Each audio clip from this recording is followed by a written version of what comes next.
E aí agora, essa expectativa, ela vai gradualmente mudando ou crescendo. Porque agora a criança está sendo gerada e a mãe tem o desejo de que tudo vá bem.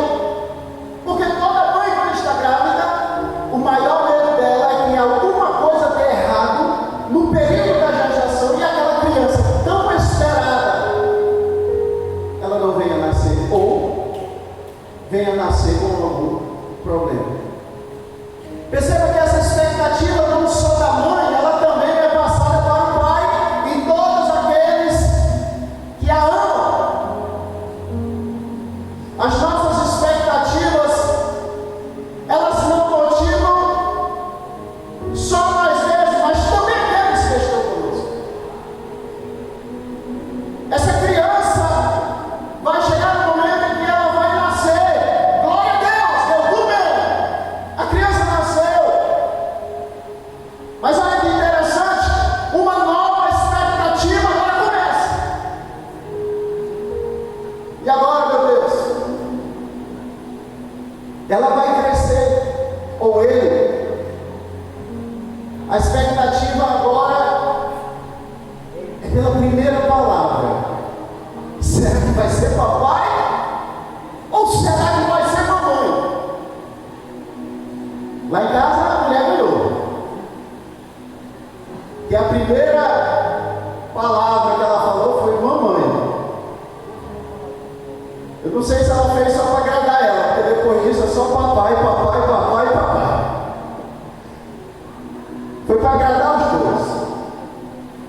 A criança começa a falar e diz papai ou mamãe. E agora continua a expectativa na vida desta pessoa.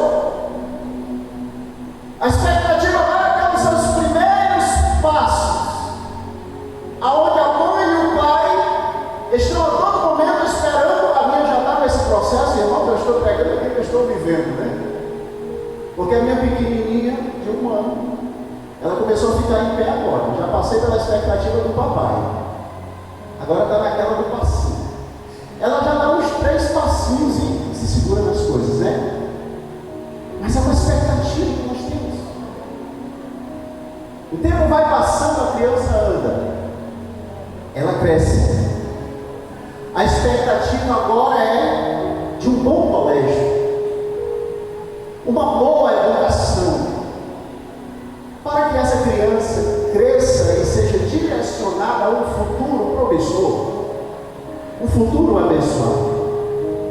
Lembrando que Deus está sendo ativo em todos os momentos a qual eu estou falando. E essa criança agora vai chegar o período em que ela vai ser alfabetizada. E a expectativa é de como ela vai desenvolver o seu entendimento, o seu conhecimento. Passa pelos primeiros anos, termina o primeiro grau, a expectativa muda. Agora nós queremos saber se essa criança, homem ou mulher, que agora é um adolescente ou jovem, qual é a faculdade que ela quer fazer? Ela quer se formar em quê agora? Eu quero que você entenda que a nossa vida inteira, irmãos, é regada de expectativas. Nós sempre estamos esperando alguma coisa. Isso é uma coisa do ser humano. Nós estamos vivendo sem expectativa. Um homem ou uma mulher sem expectativa também é uma pessoa sem propósito ou até mesmo sem futuro. Por esse motivo que quando as pessoas elas caem nas drogas lícitas ou ilícitas, não sei, ou caem em uma situação complicada,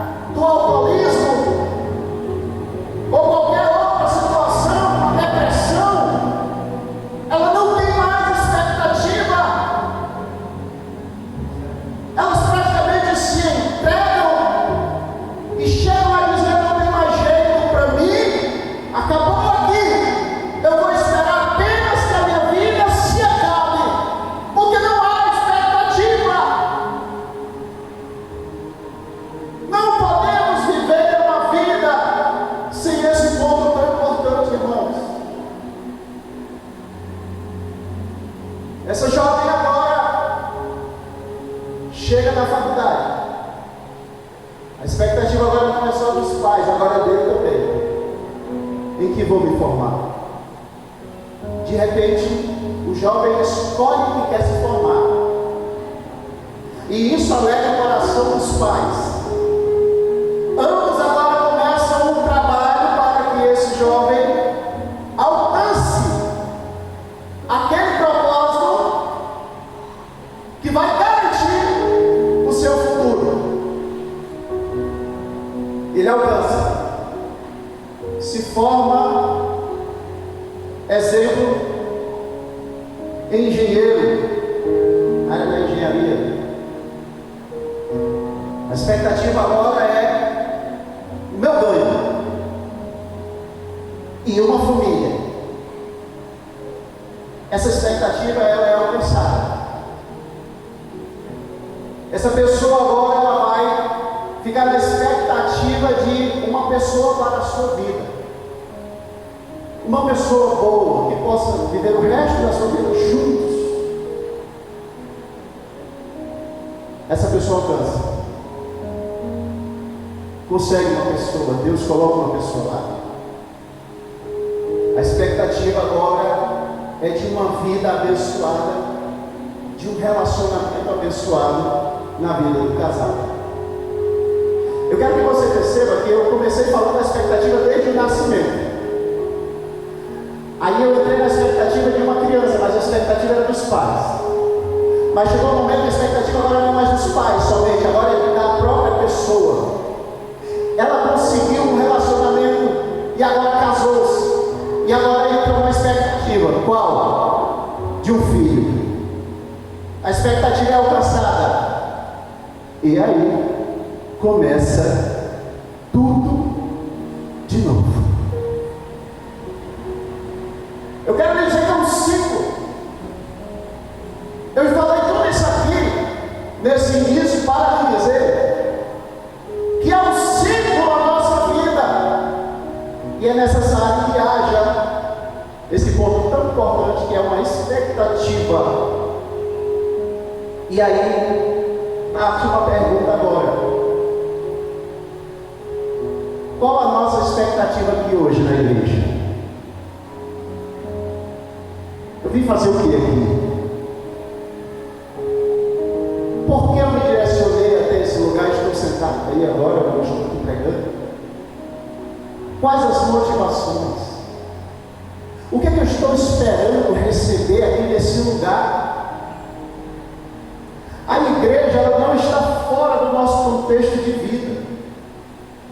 Nós aceitamos a Jesus, nós buscamos a Deus, nós chegamos a esse lugar aqui com um propósito, irmão. É bem verdade, nós estamos aqui esperando a morte. Eu não sei qual a sua expectativa aqui hoje. Mas de uma coisa eu tenho certeza, que ao final dessa mensagem, Deus vai revelar no seu coração o porquê você chegou aqui hoje. Nós estamos diante de um texto de uma mulher que provavelmente o seu coração estava cheio de gratidão. Provavelmente Jesus já havia passado na vida dessa mulher e feito algo. Essa mulher, ela fica sabendo que o mestre está na casa de um fariseu. E para entendermos bem essa situação, precisamos entender qual era o tipo de casa que Jesus estava. Os fariseus, nós temos 4 correntes, irmãos. 4 correntes na linha judaica que professam uma fé. Nós temos os fariseus, os saduceus, os essênios e os zelotes. Esses são os que são mais falados na Bíblia. Os essênios é uma corrente judaica de judeus que decidiram não mais viver no meio de comunidade, participando das regras de uma comunidade, mas decidiram ir para um determinado local para servir a Deus lá, longe da sociedade. Eles só querem servir a Deus. Eram os essênios. Nós tínhamos os zelotes, outra corrente. Esse era completamente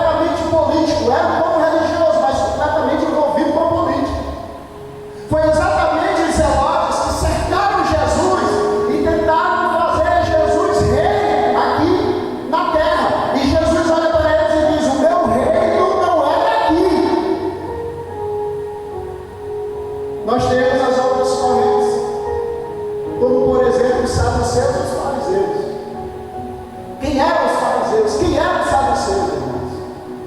Era uma corrente judaica que acreditava, pelo menos os fariseus acreditavam em tudo que nós acreditamos. Os fariseus acreditavam em anjos. Os fariseus acreditavam que Deus um dia vem para julgar a humanidade. Eles acreditavam também na ação de Deus espiritual. Já os saduceus eram o contrário desses. Então nós entendemos que a casa que Jesus entra era de uma pessoa que não era leiga, irmão. Era uma pessoa que tinha conhecimento da lei. Ele sabia como se portar diante do Eterno. Porém, essa pessoa não recebeu Jesus como deveria receber, e era um religioso. Ele chama Jesus para ir na sua casa, Jesus vai. Mas qual era a intenção desse homem? Eu quero saber quem é esse pregador itinerante. Eu quero saber quem é esse Jesus que cura enfermos e todas essas coisas. Eu quero falar com ele. E ele chama para a casa dele. Porém, ele não recebe como Deus. E nos nossos dias, irmãos, parece que nós, em muitos lugares, em muitos momentos da nossa vida, nós nos assemelhamos ao povo fariseu. Porque hoje, no contexto fariseu, quando você vê alguém chamando o outro de fariseu, é no sentido depreciativo. É para olhar para aquela pessoa e dizer, não, isso aí não serve não. Mas no contexto judaico não era o que nós usamos hoje, irmão. No contexto judaico eram homens conhecedores da lei. No contexto judaico daquela época era isso, não era depreciativo. Eram homens conhecedores da lei, da verdade. Mas ele não reconhecia Jesus, não recebia como deveria receber. Jesus entra naquela casa e vai direto para a mesa. Por quê? Porque mesa representa comunhão. É na mesa que uma família se reúne para se alimentar, e antes que isso aconteça, existe uma oração para que o Deus que tudo vê e que cuida de nós, Ele abençoe. É na mesa que nós olhamos um para o outro no meio da nossa família, ou até mesmo em um evento na igreja, onde todos estão sentados em uma mesa. A mesa é para lembrar a misericórdia de Deus e o cuidado de Deus, porque quando nós oramos pela comida, naquele momento tem pessoas que não têm o que comer. Se nós estamos comendo, Deus está cuidando de nós. A mesa representa o cuidado de Deus pela minha vida, pela sua vida, pela vida da minha família, pela vida da sua família. O fariseu entendia tudo isso. Jesus vai direto para a mesa e pelo que se percebe, Jesus não falava muita coisa não, vou entrar nessa casa, sabe por quê? Porque Jesus muitas vezes fica calado esperando a atitude nossa. Ele está esperando a verdadeira adoração, não é motivada pelo externo, não é motivada por quem está do nosso lado, não é motivada por uma situação. Ele está esperando a adoração que é motivada pela gratidão que existe no nosso coração por tudo que Ele já fez. Jesus entra calado, senta na mesa. E acontece ali que está acontecendo no momento, e ele está lá sentado, cheio de regras. Ninguém poderia chegar naquele momento e entrar na casa do fariseu sem ser convidado, sentar lá na mesa com ele. Não, tinha várias regras religiosas. E Jesus sentado. Mas até que de repente, alguém fora de todo aquele padrão, alguém talvez com vestes não tão alinhadas como a dos fariseus, entra correndo naquele lugar, e o primeiro lugar que aquela pessoa vai, não é nem para a mesa, ela vai para os pés daquele que estava na mesa. Ela entra reconhecendo que quem estava sentado ali era o Rei dos Reis, o Senhor dos Senhores, o nosso Jesus.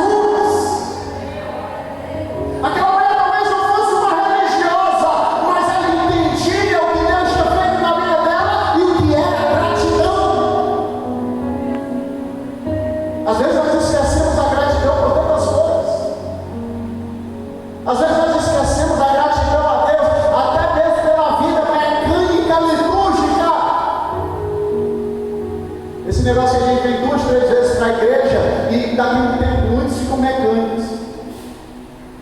Vem, senta, 3 da harpa, leitura da palavra oficial, aí os departamentos louvam, aí vem o momento da palavra, faz uma oração, um apelo, vamos embora. De tantas vezes isso ser feito, muitas vezes fica mecânico. E esse é um cuidado que nós devemos ter, sabe por quê? Porque quando fica mecânico, a gente fica como um fariseu. Jesus entra no lugar, Jesus está no nosso meio, Ele senta na mesa, Ele fala com a gente e nós não conseguimos perceber. Por quê? Porque estamos presos a uma liturgia. Estamos presos a uma aparência. Mas aquela mulher não. Ela entra correndo. Ela cai aos pés de Jesus. A Bíblia vai dizer pelas palavras do fariseu, olha a maneira que o fariseu age.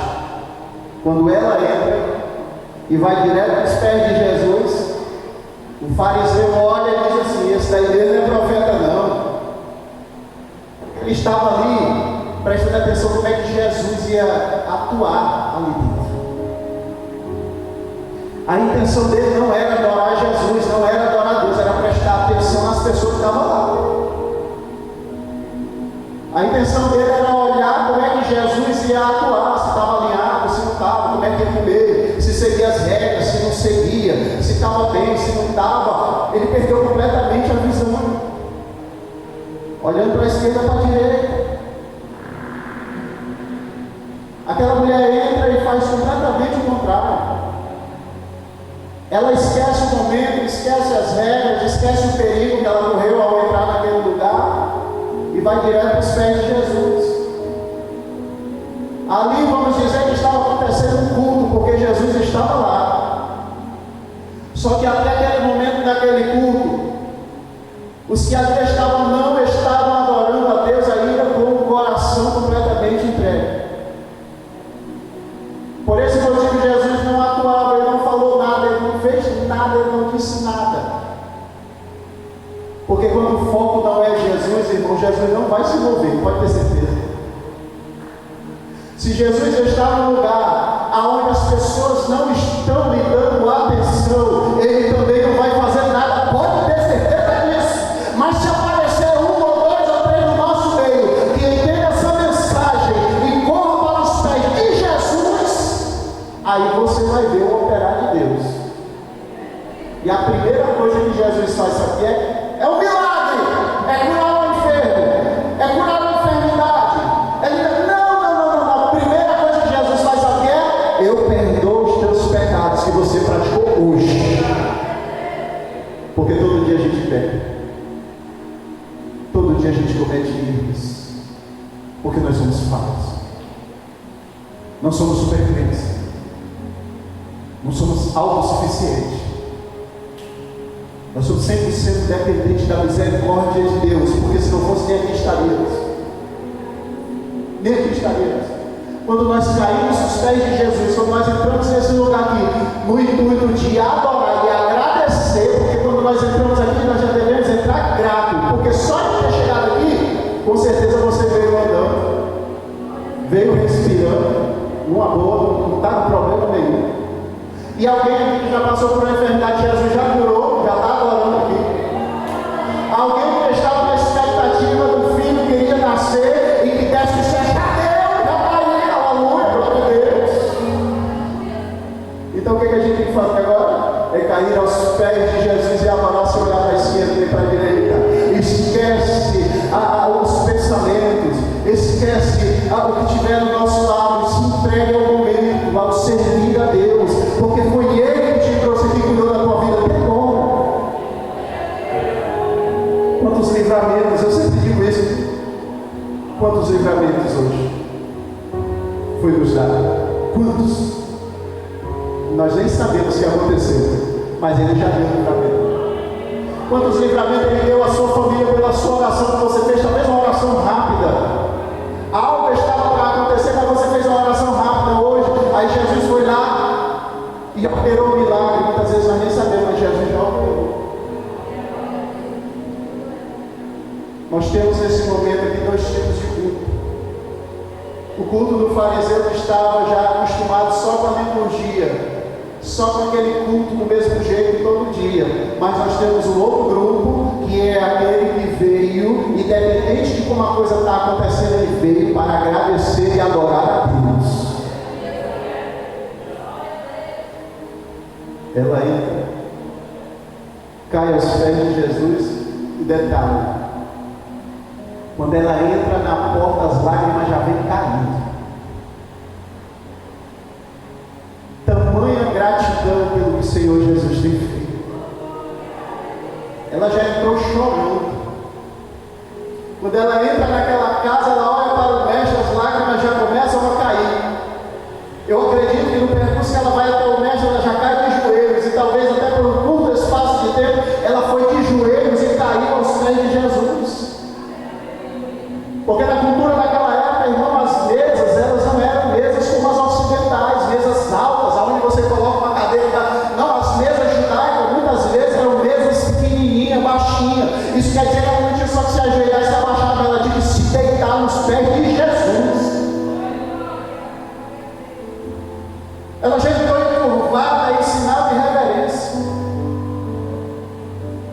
Jesus até o momento não disse nada, mas estava prestando atenção. Deixa eu lhe dizer uma coisa, talvez Jesus não esteja dizendo nada agora, mas uma coisa eu tenho a certeza, Ele está olhando como é que você está adorando aqui hoje. Ele está olhando, Ele está prestando atenção como foi que você entrou aqui hoje, como foi que eu entrei aqui hoje, como está o meu coração, se é um coração grato, ou se eu vim mesmo só para cumprir a liturgia.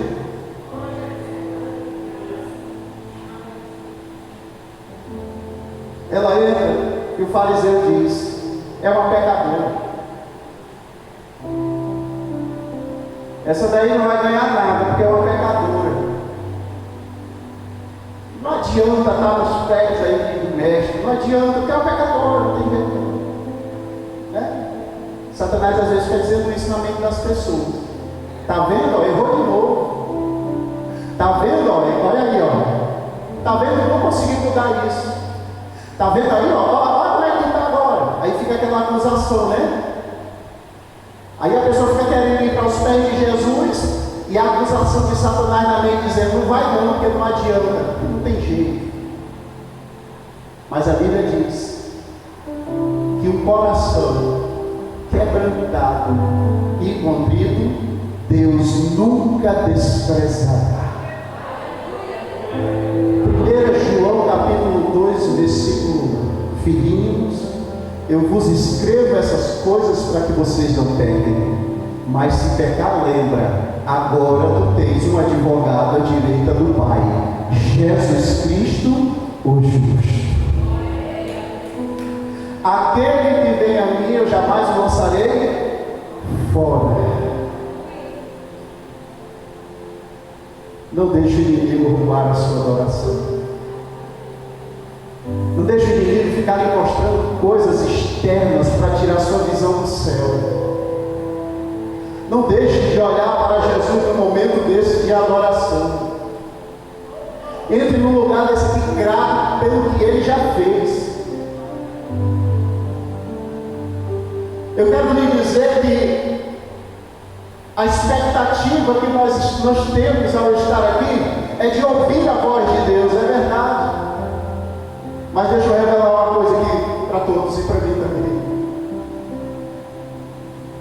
Assim como nós temos a nossa vida todo dia de expectativa, do começo até o fim, da mesma maneira que nós entramos aqui com a expectativa de ouvir Jesus, Ele também tem a expectativa de saber o que você vai fazer. Existe uma expectativa da parte sua e minha, mas existe uma expectativa também da parte de Deus. Tem um texto que eu sinto muito, lá de Deuteronômio capítulo 8, aonde Deus diz: Israel, eu permiti você passar 40 anos no deserto, passar algumas necessidades, alguns momentos até passar fome, para saber o que tinha no teu coração, se tu ia ficar comigo ou não, se tu ia me adorar ou não. Não estamos aqui para adorar um Deus de pedra, de barro, de ferro, de madeira, inexistente.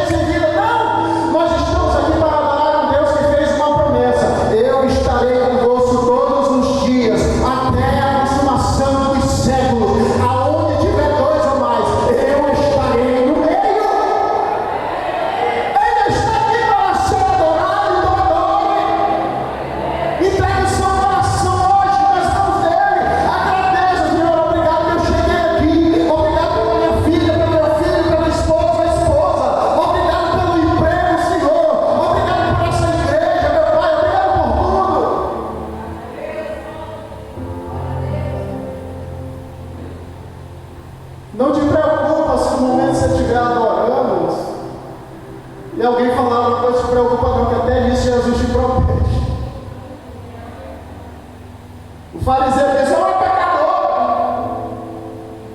Ele não sabe quem ela é, não. Parece até que ecoa, às vezes a gente escuta essa frase. Não sabe quem é, não. Mas Jesus conhece. Jesus sabe quem é.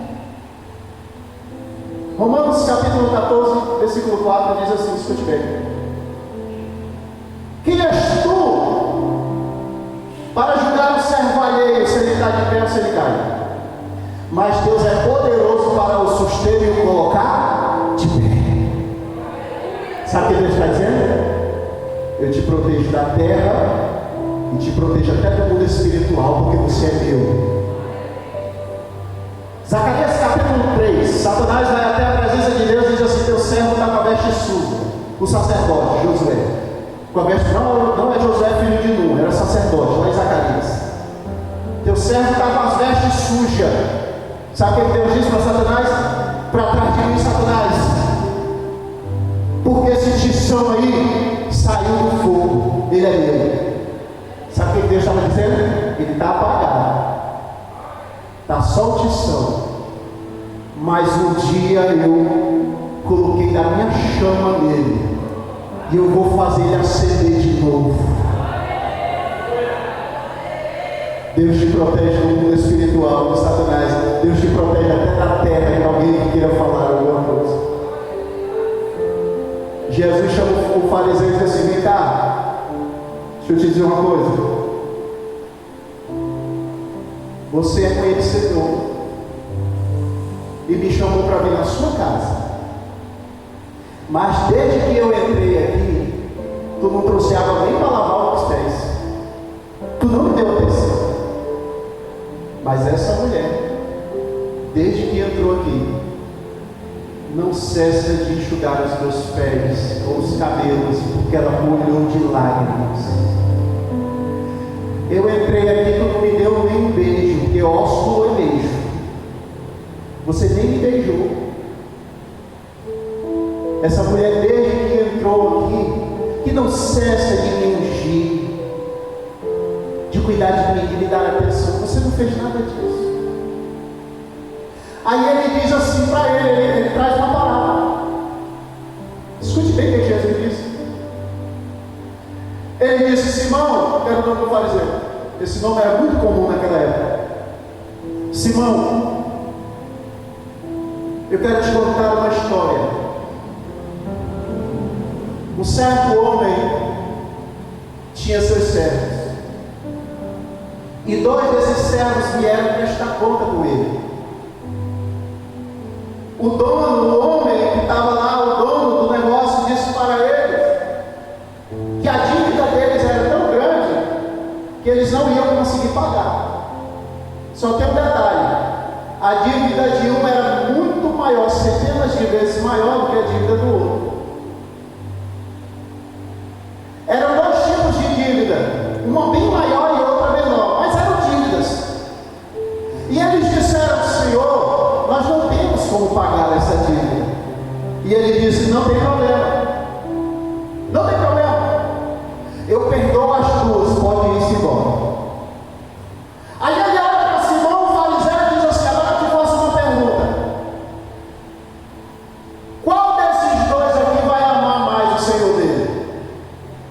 Aí Simão olha para Jesus e diz: mestre, eu tenho para mim que é aquele que foi perdoado mais coisas, mais dinheiro. Ele disse: julgaste bem. Se tu entendeu isso, então por que tu não fez da mesma forma? Eu quero te dizer, e agora são palavras minhas, Jesus estava querendo dizer para aquele fariseu o seguinte: os seus pecados parecem que foram poucos, porque você pouco ama. Mas essa mulher, os pecados dela foram grandes e muito grandes. Por esse motivo ela me ama mais. E é assim que muitas vezes nós agimos, parece que o que Deus fez na nossa vida,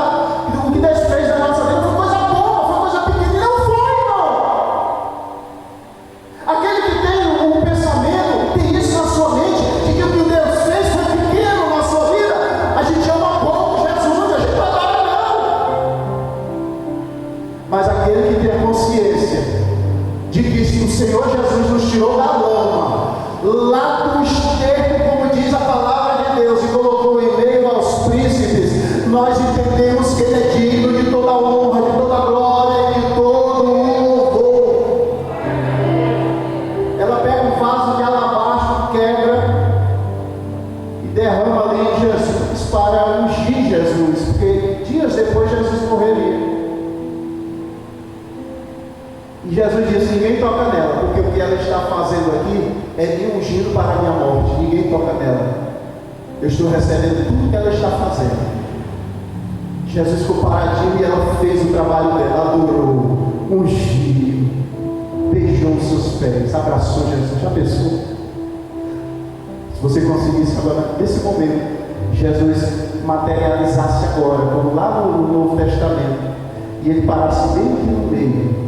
Quantos de nós não ia cair agora? Eu caía beijando os pés dele agora. E todos aqui, eu tenho certeza que fariam isso, abraçariam Jesus. Todos aqui a gente ia fazer uma fila, eu nem filho ia ter, ia ser uma multidão agarrando Jesus, como era naquela época. Mas eu quero lhe dizer uma coisa: você pode fazer isso hoje. Eu posso fazer isso hoje. Apenas adore a Jesus com o seu coração. Apenas reconheça que tudo que Ele fez por nós foram coisas grandiosas. No meu caso, nem a minha vida estaria aqui se não fosse o meu Jesus. Porque por muitas vezes,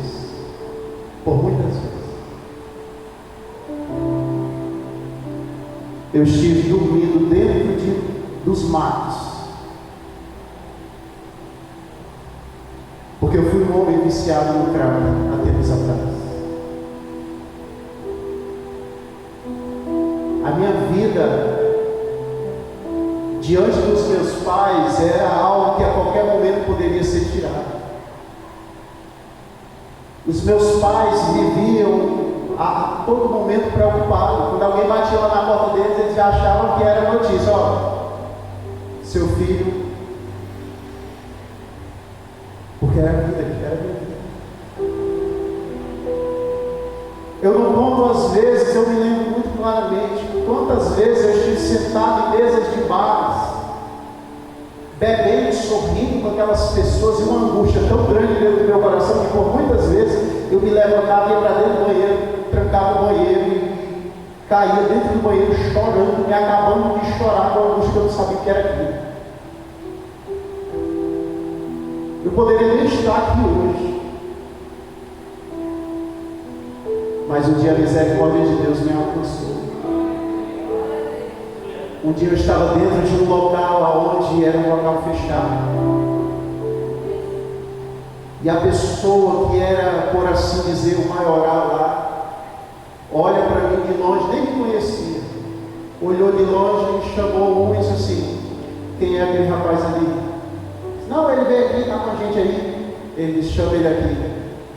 Quando eu fui lá, eu pensei que a minha vida ia ser ceifada naquele dia, mas foi. Estava tudo fechado, a gente foi correndo. Ele olhou para mim e disse: o que você está fazendo aqui? Eu disse: como assim? Eu estou fazendo o que todos estão fazendo aqui. Ele disse: você não é desse lugar. Você não era para estar aqui. Eu estava olhando daqui, olhando para você, e vi que você tem alguma coisa diferente. Saia daqui agora. Ele mandou abrir o portão e mandou sair lá. E eu saí. Quantas vezes Deus, irmão, não falou comigo sobrenaturalmente, usando pessoas no meio que eu andava. Deus levantava pessoas do meio lá, não era crente não, era envolvido também naquele negócio lá. E eles levantavam, olhavam para mim e diziam: ei, irmão, saia daqui. Mas por quê? Eu não sei, não é para você estar. Por muitas vezes, quando eu saía, 10 minutos depois, acontecia várias coisas e era terrível. Jesus foi me buscar lá na lama. Essa pessoa que hoje está pregando aqui diante de vocês é um milagre de Deus. É um milagre. E como eu sempre digo, eu sou muito grato pela vida da minha esposa, que suportou todo esse momento. A minha esposa, por muitas vezes, orava de madrugada enquanto eu estava no meio de tudo isso. Por quantas vezes eu estava caído por aí nas estradas, drogado, bêbado, e de repente alguém chegava lá para me buscar, porque ela sabia que eu estava lá, em algum lugar, não sei como, eu acho que era Jesus se revelava para ela, ela mandava os irmãos ir me buscar, e me levavam para casa. Essa é a minha história. E o que eu quero é estar aos pés de Jesus também, chorando aos seus pés e agradecendo. Eu sou grato a Deus por hoje estar aqui pregando. Hoje eu sou um pregador do Evangelho para a glória de Deus. Eu sou um pregador do Evangelho. Mas cada um de vocês que estão aí tem uma história. Seja grato. Adore a Deus. Entregue o seu coração completamente. Não deixe os acontecimentos da vida, os sobe e desce, as montanhas russas da vida, tire a sua visão. Não deixe. Não deixe que coisas entrem na sua mente, no seu coração. Repreenda, mande-se embora, abra mão de tudo que for preciso para ficar com Jesus, irmão. Eu digo isso porque nós somos seres humanos. Aqui é lá o nosso coração é maculado, é tocado. Aqui é lá nossa mente é bombardeada. Mas abra mão de tudo isso para servir a esse Jesus. Hoje é um dia em que Deus está nos dando essa oportunidade. Hoje é um dia em que Deus está dizendo: não faça que nem o fariseu. Não cumpra somente uma liturgia. Não esteja somente aí sentado, cumprindo regras religiosas. Não. Adore a Jesus. Entregue o seu coração. Adore de todo o seu coração. Diga: Senhor, obrigado. Obrigado por tudo que o Senhor tem feito na minha vida, Senhor. Obrigado. E deixa o Espírito Santo atuar. Deixa o Espírito Santo se mover. Ah, mas eu quero sentir Deus aqui no meu lugar sentadinho, porque eu estou sem forças até de me levantar. Não te preocupa, Jesus sabe. Apenas feche teus olhos e entrega o teu coração nas mãos dele. E deixa ele operar. Glória a Deus. Sol maior ainda. Glória a Deus.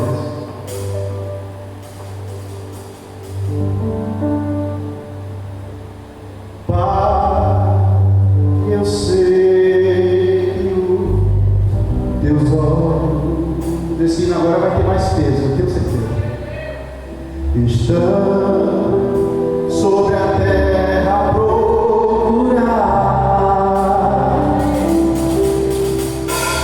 alguém que te adore em espírito. Alguém que te adore em verdade.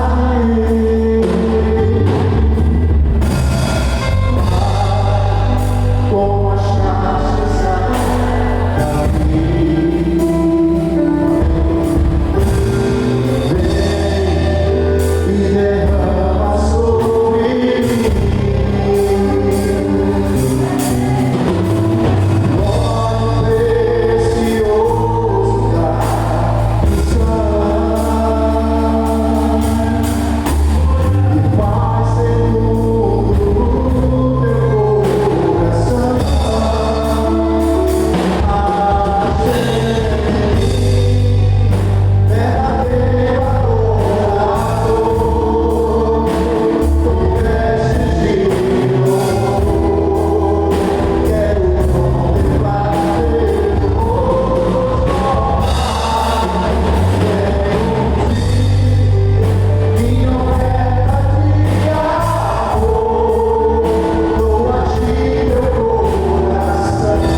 Sou grato pela oportunidade, em nome de Jesus, amém. Aleluia, amado. Por louvor. Esse louvor, amado. Queremos agradecer a Deus por tudo que o Senhor tem feito em nossas vidas. Nesse momento, através desse louvor, nós queremos convidar. Eu quero convidar você, presta atenção. Você está aqui. Todos que estão aqui, amado, têm conhecimento da palavra do Senhor. Independente se você já aceitou ou não.